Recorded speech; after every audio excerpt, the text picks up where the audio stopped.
Brought to you by Penguin.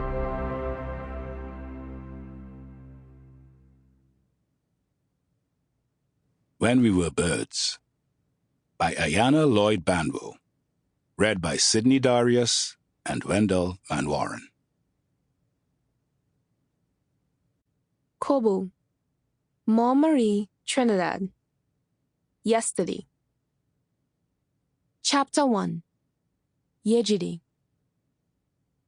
First thing you have to remember. Granny Catherine hold her granddaughter, Yejide, close on her lap, is that there was a time before time. She pressed the first layer of tobacco down into her ebony pipe. The flame from her silver lighter made a small blaze in the cavern of the bowl, and the pipe settled between her lips. Before we come to live in this house, before the settlement in the valley, before the quarries, when the forest was so thick that no man could cross it, Marie was the home only of animals. But not like animals we see now, oh no. Catherine opened her eyes wide, and the blue smoke curled out of her nostrils. The ocelots was big like tigers. The deer run so fast that no man could catch them, even if he dare enter the forest to hunt them.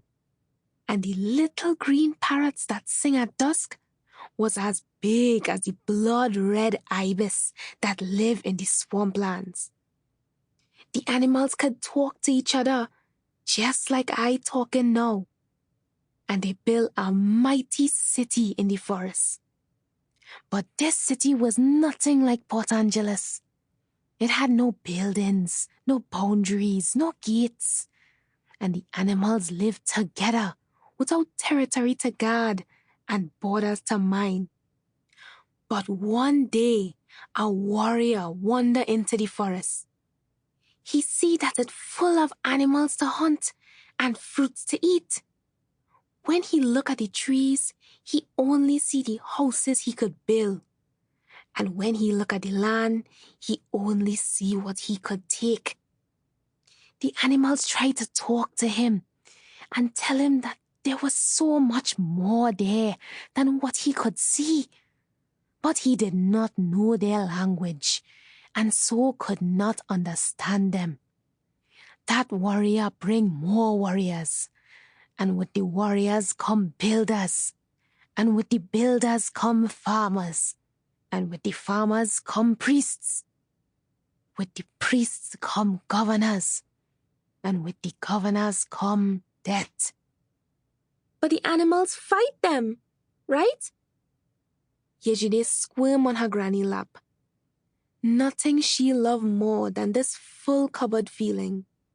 The sweet smell of tobacco, the even rhythm of the rocking chair, the green hills, and her granny face brimming with story. She think of the sharp teeth of the ocelots and the tight grip of the mackerel that could suffocate a man in its coils.